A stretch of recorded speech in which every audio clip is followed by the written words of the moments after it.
আমার জীবদ্দশায় তো আমার টাকা দরকার, আমি তো অসুস্থ হতে পারি। হ্যাঁ, তখন কি আমার বাবার জমি বিক্রি করে আমি ট্রিটমেন্ট করব? আমি সচেতন হিসাবে আমি চাই যে আমার সেভিংসের টাকা দিয়ে যাতে আমি ট্রিটমেন্ট নিতে পারি। এই জন্য আমি একটা প্রকল্প আছে আমাদের 5 কিস্তি বীমা, বাংলায় বলে 5 স্টেজ প্ল্যান। এটা আমাদের 3 নম্বর প্রোডাক্ট। এই 3 নম্বর প্রোডাক্টের মাধ্যমে আমি এখানে সেভিং করেছি। আমি 2 বছর পর 4 বছর পর আমি আমার ওই পলিসির একটা নির্দিষ্ট পার্সেন্টেজ সার্ভাইভ করার জন্য আমাকে কোম্পানি দিচ্ছে। তাহলে আমি এই টাকাটা নট নেসেসারি যে আমি মেয়াদ শেষে পাবো, এই টাকাটা কিন্তু আমি পলিসি চলছে, আমি সেখান থেকে সার্ভাইভ করতে পারতেছি আংশিক টাকা দিয়ে। তার জন্য কিন্তু আমাকে কোনো পেনাল্টি দিতে হচ্ছে না। এটা প্রোডাক্টের ডিজাইনটা এরকম। তা এই প্রোডাক্টের ক্ষেত্রে আমি স্পেশালি মার্কেটিং করব।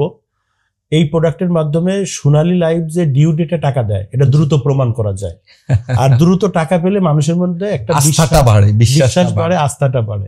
এই কারণে আমি এটা পছন্দ করি। এটা একটা প্রোডাক্ট।